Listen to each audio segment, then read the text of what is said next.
नमस्कार, मैं सुनीता गोदारा। मेरे YouTube चैनल पर आपका स्वागत है।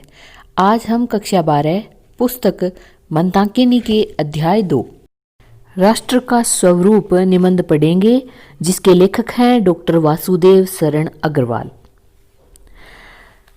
राष्ट्र का स्वरूप लेखक ने 3 अंग बताए हैं। राष्ट्र के स्वरूप के भूमि यानी धरती या पृथ्वी, और दूसरा अंग है भूमि पर बसने वाले जन यानी धरती पर बसने वाले लोग, और तीसरा अंग है उन लोगों की संस्कृति। इन तीनों के योग से बनता है राष्ट्र का स्वरूप। तो सबसे पहले हम पहला जो अंग है पृथ्वी, भूमि, उसके बारे में पढ़ते हैं। पहले पूरा पैरा आपको पढ़ाऊंगी, उसके बाद इसको समझाऊंगी। भूमि का निर्माण देवों ने किया है। वह अनंत काल से है। उसके भौतिक रूप, सौंदर्य और समृद्धि के प्रति सचेत होना हमारा आवश्यक कर्तव्य है। भूमि के पार्थिव यानी पृथ्वी संबंधी स्वरूप के प्रति हम जितने अधिक जागृत होंगे, उतनी ही हमारी राष्ट्रीयता बलवती हो सकेगी।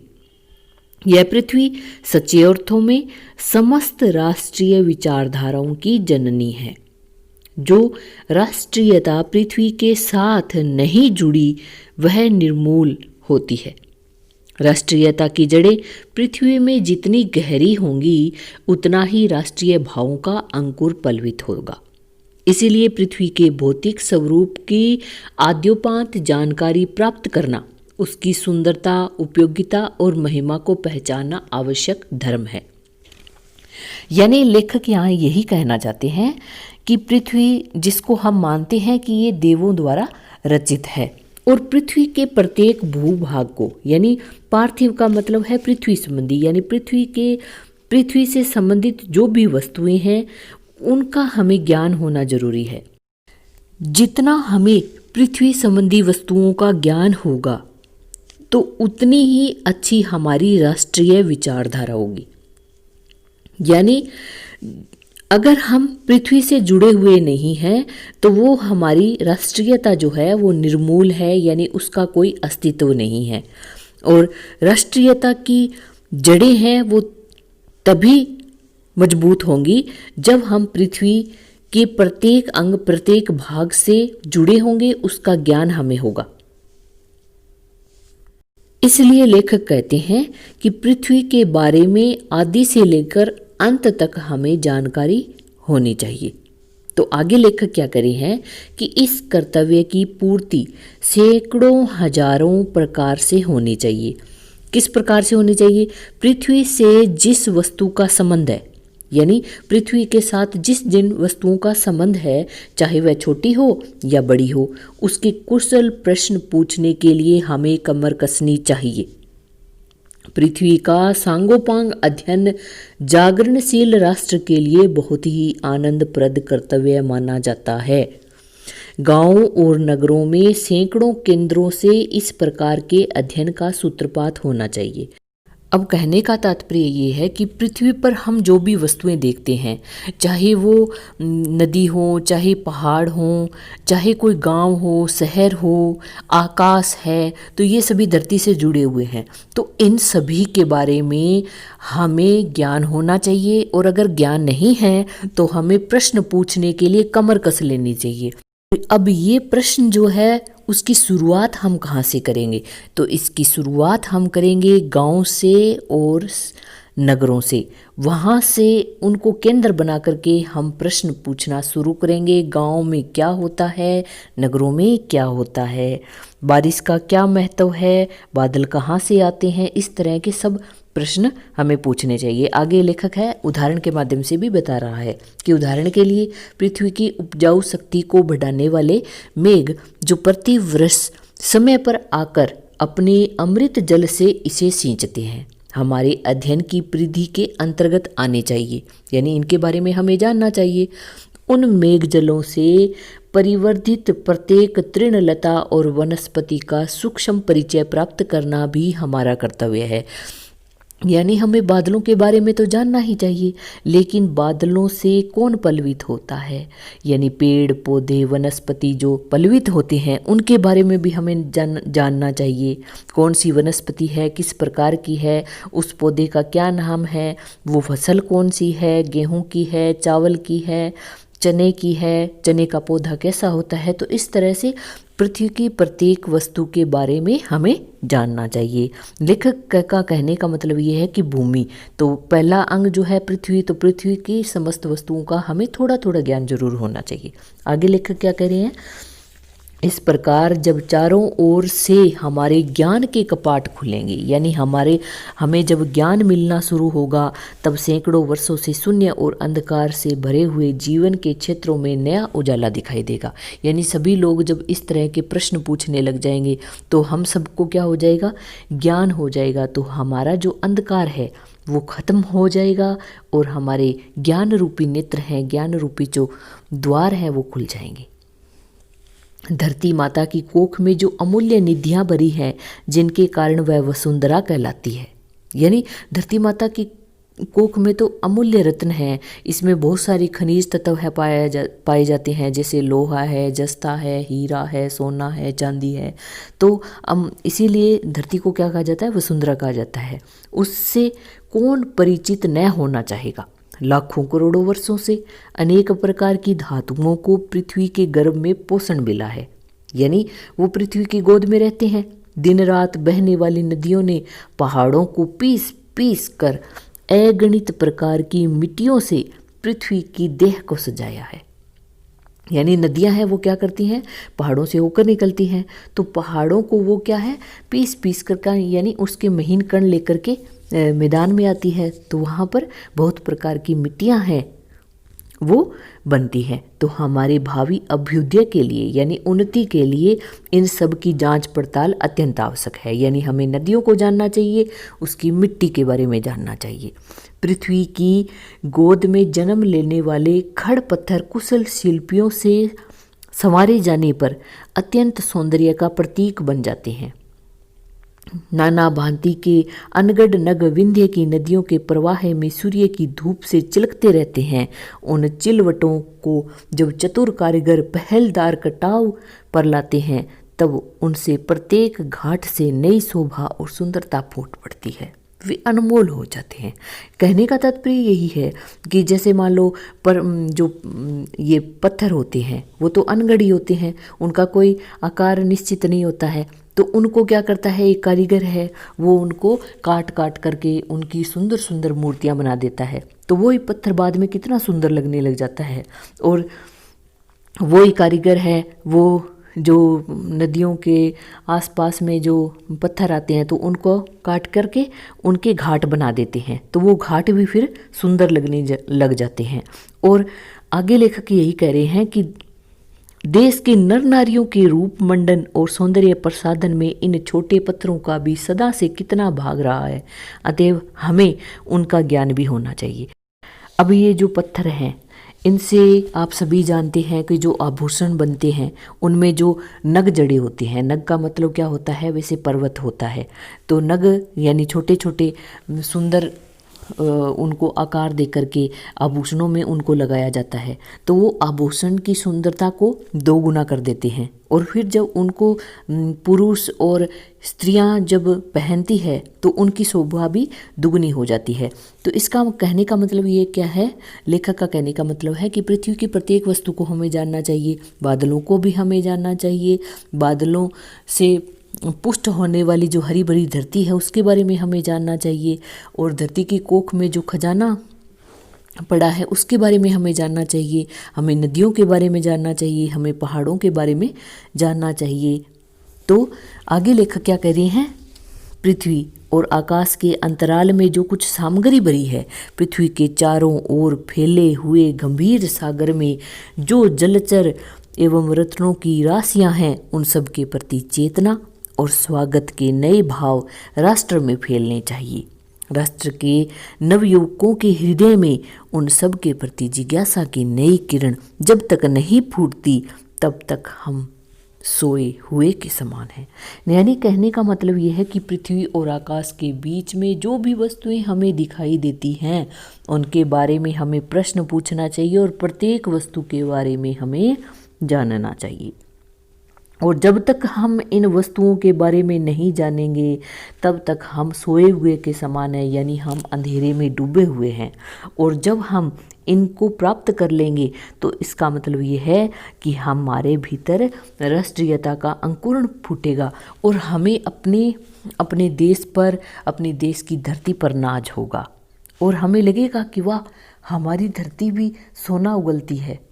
तो धरती के प्रत्येक वस्तु के बारे में अगर हमें ज्ञान होगा तो उस पृथ्वी की अमूल्यता का हमें पता चलेगा। आगे लेखक क्या कह रहे हैं, विज्ञान और उद्यम दोनों को मिलाकर राष्ट्र के भौतिक स्वरूप का एक नया ठाट खड़ा करना है। यह कार्य प्रसन्नता, उत्साह और अथक परिश्रम के द्वारा नित्य आगे बढ़ाना चाहिए। हमारा यह ध्येय हो, यानी हमारा यह उद्देश्य होना चाहिए। क्या उद्देश्य बता रहे हैं लेखक जी, कि राष्ट्र में जितने हाथ हैं उनमें से कोई भी इस कार्य में भाग लिए बिना रिता ना रहे। कहने का तात्पर्य यही है कि अपने राष्ट्र के भौतिक स्वरूप का निर्माण अगर हमें करना है, एक अच्छे राष्ट्र का निर्माण करना है, तो हमें परिश्रम करना होगा और उस परिश्रम के द्वारा विज्ञान के कसौटी पर कसते हुए हमें अपने राष्ट्र को आगे बढ़ाना है। और आगे बढ़ाएंगे, परिश्रम करेंगे तो उससे क्या होगा, तभी मातृभूमि की पुष्कल समृद्धि और समग्र रूप मंडन प्राप्त किया जा सकता है। कहने का तात्पर्य यही है कि जब हम मेहनत करेंगे तो हमारी मातृभूमि है उसके वैभव में वृद्धि होगी और उसका रूप है, उसका जो सौंदर्य है वो भी बढ़ेगा। आगे अब जो दूसरा अंग है राष्ट्र के स्वरूप का, वो है मातृभूमि पर निवास करने वाले मनुष्य। यानी मनुष्य जो है वो दूसरा अंग है। पृथ्वी हो और मनुष्य न हो तो राष्ट्र की कल्पना असंभव है। यानी जब हम ही नहीं हैं तो कोई राष्ट्र बन ही नहीं सकता है। तो पृथ्वी और जन दोनों के सम्मिलन से ही राष्ट्र का स्वरूप संपादित होता है। जन के कारण ही पृथ्वी मातृभूमि की संज्ञा प्राप्त करती है। पृथ्वी माता है और जन सच्चे अर्थों में पृथ्वी का पुत्र है। यानी पृथ्वी हमारी माता है और हम उसके पुत्र हैं। जन यानी हम मनुष्य। तो उसके लिए लेखक ने क्या कहा है, माता भूमि है पुत्रो है पृथ्वी व्या, कि भूमि माता है और मैं उसका पुत्र हूँ। और जन के हृदय में सूत्र का अनुभव ही राष्ट्रीयता की कुंजी है। इसी भावना से राष्ट्र निर्माण के अंकुर उत्पन्न होते हैं। यानी जब सभी मनुष्यों के मन में, सभी मनुष्यों के हृदय में जब ये सूत्र आ जाएगा कि भूमि मेरी माता है और मैं उसका पुत्र हूँ, तो यही राष्ट्र की कुंजी है। और इसी से क्या है, राष्ट्र निर्माण का अंकुर फूटता है, इसी से राष्ट्र निर्माण का जन्म होता है। तो हमारे मन में अगर पृथ्वी के प्रति प्रेम है तो हमारी राष्ट्रीयता उतनी ही बलवती होगी। यह भाव जब सशक्त रूप में जागता है, यानी पूरी शक्ति के साथ जब जागता है, तब राष्ट्र निर्माण के स्वर वायुमंडल में भरने लगते हैं। इस भाव के द्वारा ही मनुष्य पृथ्वी के साथ अपने सच्चे संबंध को प्राप्त करते हैं।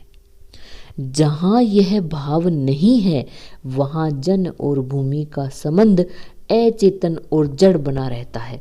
यानी जहाँ पर पृथ्वी और हमारा संबंध, जहाँ माता और पुत्र का नहीं होगा, तो वहाँ संबंध है वो जड़ होता है। यानी उसका कोई मतलब नहीं होता है, कोई तुक नहीं होता है। जिस तरह से हमारा, जैसे हमारे घर में माँ है और उस माँ के साथ अगर हमारा माँ पुत्र का सा रिश्ता ही नहीं है, कोई महत्व नहीं है, तो वहाँ रहने का भी कोई मतलब नहीं होता है। ठीक उसी प्रकार से जब तक हम पृथ्वी को अपनी माता नहीं मानेंगे तो उसके प्रति हमारे हृदय में प्रेम नहीं होगा और साथ में हम उस पृथ्वी के प्रति जागरूक नहीं होंगे, उसके प्रति जागरूक नहीं होंगे, तो इसका मतलब हम अपने राष्ट्र के प्रति, अपने देश के प्रति जागरूक नहीं होंगे।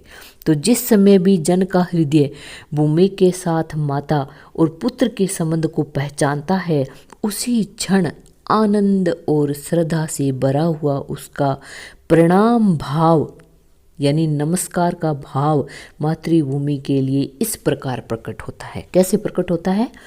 यानी हम जब हमारा माता और पुत्र का संबंध हो जाएगा पृथ्वी के साथ, तो हम जब उनको प्रणाम करेंगे तो किस प्रकार प्रणाम करेंगे कि नमो मात्रे पृथ्वी वै, नमो मात्रे पृथ्वी वै, यानी माता पृथ्वी को प्रणाम है, माता पृथ्वी को प्रणाम है। आगे लेखक क्या करे हैं? यह प्रणाम भाव ही भूमि और जन का दृढ़ बंधन है। यानी ये जो प्रणाम हम करेंगे तो हम वो क्या करेंगे? हृदय से करेंगे। तो इससे क्या होगा? हम धरती माता और हमारा जो बंधन है वो दृढ़ हो जाएगा, मजबूत हो जाएगा। और इसी दृढ़ भित्ति यानी इसी दृढ़ दीवार पर राष्ट्र का भवन तैयार किया जाएगा। यानी जब हमारा और पृथ्वी का संबंध अच्छा हो जाएगा, माता पुत्र का सा हो जाएगा, तो उस पर ही राष्ट्र का भवन तैयार होगा। यानी तभी हमें राष्ट्रीयता की भावना आएगी। और इसी दृढ़ चट्टान पर राष्ट्र का चिर जीवन आश्रित रहता है। यानी जितनी हमारी पृथ्वी के प्रति माता के जैसी दृढ़ भावना होगी, उतना ही राष्ट्र के प्रति राष्ट्रीय भावना है वो उतनी ही मजबूत और उतनी ही लंबी होगी। इसी मर्यादा को मानकर राष्ट्र के प्रत्येक मनुष्य के कर्तव्य और अधिकारों का उदय होता है। जो जन पृथ्वी के साथ माता और पुत्र के संबंध को स्वीकार करता है, उसे ही पृथ्वी के वरदानों में भाग पाने का अधिकार है। माता के प्रति अनुराग और सेवा भाव पुत्र का स्वाभाविक कर्तव्य है।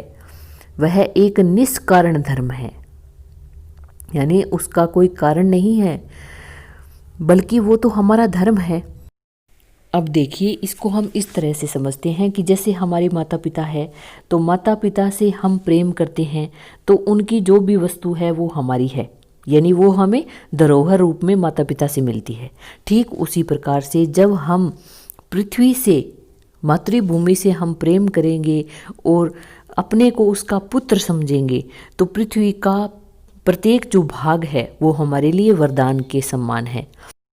प्रत्येक जो बच्चा है वो अपनी माँ से प्रेम करता है। तो उसी तरह से जब हम पृथ्वी के पुत्र हैं, तो हम अपनी स्वाभाविक है कि हम अपनी माता पृथ्वी से प्रेम करेंगे, और प्रेम करेंगे, हम उसे माँ समझेंगे, तो हमारा उसके प्रति कोई कर्तव्य भी बनता है, तो हम उस पृथ्वी माता के लिए अपने कर्तव्य का निर्वाह भी करेंगे। और वो जो कर्तव्य हमारा बनता है, वो प्रेम जो हमारा है वो निष्कारण होता है, यानी उसका कोई कारण नहीं है, बल्कि वो तो प्रेम है, और प्रेम के द्वारा ही हम कर्तव्य का निर्वाह करेंगे। तो स्वार्थ के लिए पुत्र का माता के प्रति प्रेम पुत्र के अधोपतन को सूचित करता है। और अगर कोई व्यक्ति है वो स्वार्थ के कारण अगर अपनी माँ से प्रेम करेगा, तो वो क्या है? अवनति को प्राप्त होगा, यानी वो नीचे गिरेगा, उसका गिरना तय है। यानी जब भी हम कोई काम है, जब हम अपनी माँ से प्रेम स्वार्थ के लिए करेंगे, तो हमारी माँ के हृदय को भी कहीं ना कहीं ठेस पहुँचती है। तो उससे हम उन्नति की ओर नहीं जाकर के अधोपतन में यानी नीचे ही गिरते हैं। आगे लेखक कह रही हैं कि जो जन मातृभूमि के साथ अपना संबंध जोड़ना चाहता है, उसे अपने कर्तव्यों के प्रति पहले ध्यान देना चाहिए। यानी अगर हमें मातृभूमि के साथ माता और पुत्र का सा संबंध रखना है, तो हमारा मातृभूमि के प्रति क्या कर्तव्य बनता है, उसके तरफ हमें पहले ध्यान देना होगा। और मातृभूमि के लिए हमें क्या करना चाहिए, किन चीज़ों का हमें ध्यान रखना चाहिए, वो हमें पता होना चाहिए। माता अपने सब पुत्रों को समान भाव से चाहती है। इसी प्रकार पृथ्वी पर बसने वाले सब जन बराबर हैं, उसमें ऊंच नीच का भाव नहीं है। और जो मातृभूमि के हृदय के साथ जुड़ा हुआ है, वह सम्मान अधिकार का भागी है। यानी पृथ्वी के लिए कोई छोटा या बड़ा नहीं है, पृथ्वी सबको एक नज़र से देखती है, उसके लिए ना तो कोई ऊंचा है और ना ही कोई नीचा है। पृथ्वी पर निवास करने वाले जन का विस्तार अनंत है। नगर और जनपद, पुर और गांव, जंगल और पर्वत नाना प्रकार के जन से भरे हुए हैं। यानी कोई नगर में रहने वाला है, कोई जनपद में रहने वाला है, कोई पुरों में रहने वाला है, कोई गांव में, कोई जंगल में, कोई पर्वत में। इस तरह से लोग हैं वो जगह जगह रहते हैं। ये जन अनेक प्रकार की भाषाएं बोलने वाले भी हैं और अनेक धर्मों को मानने वाले भी हैं। फिर भी वे मातृभूमि के पुत्र हैं, यानी वो सबसे पहले धरती माता के पुत्र हैं और इस कारण उनका सौहार्द भाव अखंड है।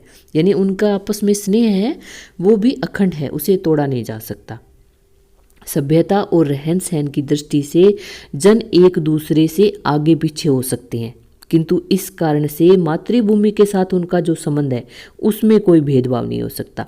यानी कोई हो सकता है कि किसी में सभ्यता है वो जल्दी विकसित हो जाती है, किसी के रहन सहन कैसा ही होता है, जैसे गांव का कैसा ही होता है, शहर का कैसा ही होता है, लेकिन मातृभूमि है उसके जो साथ जो संबंध है उसमें कोई भेदभाव नहीं होता है। पृथ्वी के विशाल प्रांगण में सब जातियों के लिए समान क्षेत्र है। समन्वय के मार्ग से भरपूर प्रगति और उन्नति करने का सबको एक जैसा अधिकार है। किसी जन को पीछे छोड़कर राष्ट्र आगे नहीं बढ़ सकता। अतएव राष्ट्र के प्रत्येक अंग की सुध हमें लेनी चाहिए और राष्ट्र के शरीर के एक भाग में यदि अंधकार और निर्बलता का निवास है तो समग्र राष्ट्र का स्वास्थ्य उतने अंश में असमर्थ रहेगा। यानी अगर राष्ट्र का एक हिस्सा ही कमजोर है और वहाँ अज्ञानता है, यानी वहाँ ज्ञान का भाव है, तो फिर पूरा राष्ट्र क्या हो जाएगा, असमर्थ हो जाएगा। ये ठीक उसी प्रकार से होता है जैसे मान लीजिए हमारे जो शरीर है उसका एक अंग खराब हो जाता है तो हमारा पूरा स्वास्थ्य है वो खराब हो जाता है। तो ठीक उसी प्रकार से अगर राष्ट्र का कोई एक हिस्सा कमजोर है तो पूरा राष्ट्र कमजोर हो जाता है। इस प्रकार समग्र राष्ट्र जागरण और प्रगति की एक जैसी उदार भावना से संचालित होना चाहिए। यानी पूरे देश में एक जैसी उदार भावना होनी चाहिए। अब आगे लेखक क्या कह रहे हैं कि जन का प्रवाह अनंत होता है। यानी मनुष्य है वो सब जगह रहता है, सहस्त्रों वर्षों से यानी बहुत सारे वर्षों से भूमि के साथ राष्ट्रीय जन ने तादात्म्य प्राप्त किया है। यानी हम लाखों वर्षों से है मनुष्य है वो पृथ्वी के साथ रहता आया है, उसके साथ उसने सामंजस्य बिठाया है। और जब तक सूर्य की रश्मियाँ यानी किरणें नित्य प्रातःकाल भुवन को अमृत से भर देती हैं तब तक राष्ट्रीय जन का जीवन भी अमर है। यानी जब तक इस धरती पर सूर्य है तब तक राष्ट्रीय जन भी यानी हम भी अमर हैं। इतिहास के अनेक उतार चढ़ाव पार करने के बाद भी राष्ट्र निवासी जन नई उठती लहरों से आगे बढ़ने के लिए आज भी अजर अमर है। जन का सततवाही जीवन नदी के प्रवाह की तरह है। यानी जैसे नदी बहती है आगे बढ़ती रहती है, चाहे उसके सामने कोई पर्वत पहाड़ आए वहाँ से वो निकल जाती है, अपना रास्ता बना लेती है। उसी प्रकार मनुष्य है वो हमेशा से अपना रास्ता आगे बनाता आया है, जिससे कर्म और श्रम के द्वारा उत्थान के अनेक घाटों का निर्माण करना होता है। यानी वैसे ही जैसे नदी घाटों का निर्माण कर लेती है उसी प्रकार मनुष्य भी अपने कर्म से अपने परिश्रम से समस्त बाधाओं को पार करता हुआ आगे बढ़ता जाता है, अपनी उन्नति अपना उत्थान करता जाता है। चलिए अब हम पढ़ते हैं राष्ट्र के स्वरूप का तीसरा अंग है मनुष्य की संस्कृति। अब संस्कृति किसे कहते हैं सबसे पहले वही जान लेते हैं। तो देखो कि जब किसी क्षेत्र में हम रहते हैं, जैसे हम राजस्थान में रहते हैं, तो राजस्थान के जो निवासी हैं उनका रहन सहन, उनका जो खान पान है, उनकी जो बोली है, भाषा है, रीति रिवाज जो हैं, वो उनके जो गीत हैं वो सब दूसरे राज्यों से अलग हैं। तो इस तरह से ये जो है हमारा रहन सहन खान पान, ये हमारी संस्कृति है। और एक देश में बहुत सारी संस्कृतियाँ होती है, तो ये किस प्रकार से अपना योगदान देती है। लेखक बता रहे हैं कि मनुष्य ने युगों युगों में जिस सभ्यता का निर्माण किया है वही उसके जीवन की श्वास प्रश्वास है। बिना संस्कृति के जन की कल्पना कबंध मात्र है। कबंध मात्र यानी धड़ के समान है, यानी बिना संस्कृति के मनुष्य की कल्पना नहीं की जा सकती। संस्कृति ही जन का मस्तिष्क है। संस्कृति के विकास और अभ्युदय के द्वारा ही राष्ट्र की वृद्धि संभव है। यानी जितना संस्कृति का विकास होगा, जितनी उसकी उन्नति होगी, उतने ही राष्ट्र की वृद्धि होगी। राष्ट्र के समग्र रूप में भूमि और जन के साथ साथ जन की संस्कृति का महत्वपूर्ण स्थान है। यदि भूमि और जन अपनी संस्कृति से विरहित कर दिए जाएं, यानी मनुष्य को और पृथ्वी को संस्कृति से रहित कर दिया जाए, तो राष्ट्र लोप समझना चाहिए। जीवन के विटप का पुष्प संस्कृति है। यानी हमारा जो, जैसे वृक्ष के लिए फूल जरूरी होता है, उसी प्रकार जीवन के लिए संस्कृति जरूरी होती है। संस्कृति के सौंदर्य और सौरभ में ही राष्ट्रीय जन के जीवन का सौंदर्य और यश अंतर्निहित है। ज्ञान और कर्म दोनों के पारस्परिक प्रकाश की संज्ञा संस्कृति है।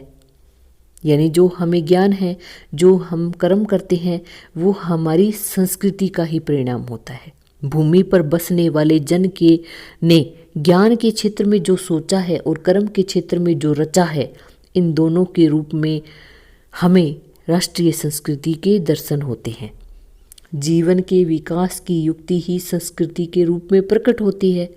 प्रत्येक जाति अपनी अपनी विशेषताओं के साथ इस युक्ति को निश्चित करती है और उससे प्रेरित संस्कृति का विकास करती है।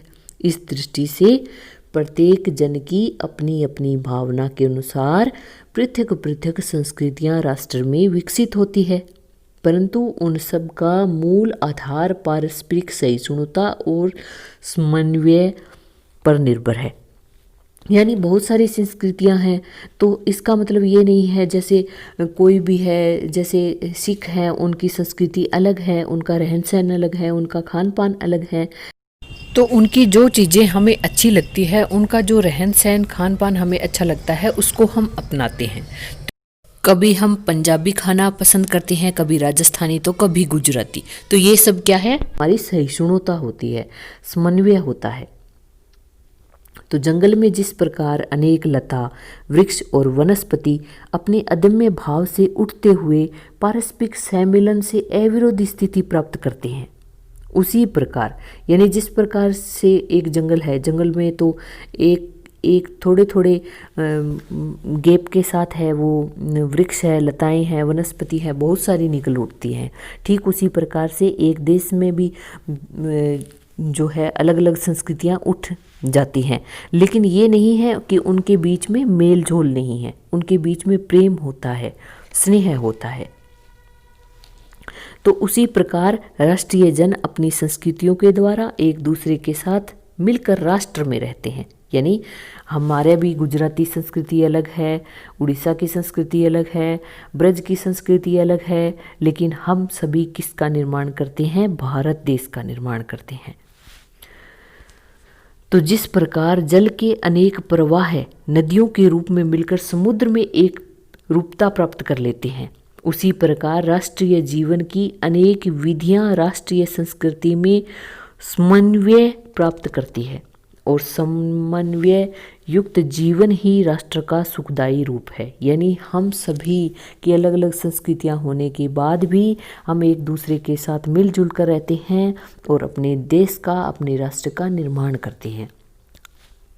अब आगे देखिए कि साहित्य है, कला है, नृत्य है, गीत है, आमोद प्रमोद है, अनेक रूपों में राष्ट्रीय जन अपने अपने मानसिक भावों को प्रकट करते हैं और अलग अलग क्षेत्र के अलग अलग गीत हैं, अलग अलग कला है, अलग अलग नृत्य हैं।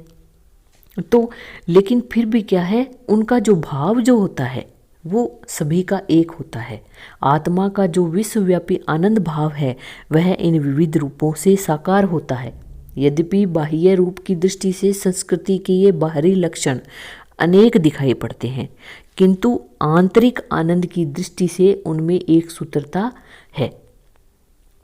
जो व्यक्ति सहृदय है वह प्रत्येक संस्कृति के आनंद पक्ष को स्वीकार करता है। यानी जो व्यक्ति में सहृदय का मतलब है जो हृदय से कोई चीज़ अनुभव करता है, तो उसको तो प्रत्येक संस्कृति में आनंद आएगा, उससे आनंदित होता है। इस प्रकार की उदार भावना ही विविध जनों से बने हुए राष्ट्र के लिए स्वास्थ्यकर है। और राजस्थान में जैसे राजस्थानी गीत गाए जाते हैं, गुजरात में गुजराती गाए जाते हैं, लेकिन उनकी जो भावना होती है, जैसे विवाह से संबंधित गीत हैं तो उनके भी अलग होंगे, भाषा उनकी अलग हो सकती है, लेकिन उनका मतलब है वो विवाह से ही होगा। तो इस तरीके से भाव जो होता है, हृदय का भाव है, वो सबका सम्मान होता है। आगे लेखक कह रहे हैं, गाँव और जंगलों में स्वच्छंद जन्म लेने वाले लोकगीतों में, तारों के नीचे विकसित लोक कथाओं में संस्कृति का अमित भंडार भरा हुआ है, जहाँ से आनंद की भरपूर मात्रा प्राप्त हो सकती है। राष्ट्रीय संस्कृति के परिचय काल में उन सब का स्वागत करने की आवश्यकता है। यानी प्रत्येक गांव और प्रत्येक जो जंगल है उसकी भी अपनी अपनी अलग संस्कृति है। तो लेखक का कहने का मतलब यही है कि हमें अपने देश की सभी संस्कृतियों का ज्ञान होना चाहिए, उनके बारे में हमें जानना चाहिए, उनकी अलग अलग जो रीति रिवाज हैं उनके बारे में हमें जानना चाहिए, और उससे क्या होगा, हमें आनंद ही प्राप्त होगा। आगे लेखक कह रहे हैं, पूर्वजों ने चरित्र और धर्म, विज्ञान, साहित्य, कला और संस्कृति के क्षेत्र में जो कुछ भी पराक्रम किया है, उस सारे विस्तार को हम गौरव के साथ धारण करते हैं और उसके तेज को अपने भावी जीवन में साक्षात देखना चाहते हैं। यही राष्ट्र संवर्धन का स्वाभाविक प्रकार है। यानी हमारे पूर्वजों की, हमारे जो पुरानी संस्कृति है उसको देख करके हमें गौरव प्राप्त होता है, हमें कितना अच्छा लगता है, और वो हमारा जो अतीत है वो हमें राष्ट्र निर्माण में सहायता प्रदान करता है। जहाँ अतीत वर्तमान के लिए भार रूप नहीं है, जहाँ भूत वर्तमान को जकड़ रखना नहीं चाहता है, वरन अपने वरदान से पुष्ट करके उसे आगे बढ़ाना चाहता है, उस राष्ट्र का हम स्वागत करते हैं। यानी हमें भी अपने अतीत से सीख लेनी चाहिए और अपने राष्ट्र के निर्माण में योगदान देना चाहिए। यानी लेखक का कहने का मतलब यही है कि हमें अपनी पृथ्वी को जानना है, हम मनुष्यों को एक दूसरे के साथ रहना है, और हमारी जो देश की संस्कृति है उसे हमें जानना है। तो आशा करती हूँ आपको ये पाठ अच्छे से समझ में आ गया होगा। अगर अच्छे से समझ में आया तो मेरे चैनल को सब्सक्राइब करें, लाइक करें और शेयर करना ना भूलें। Thank you.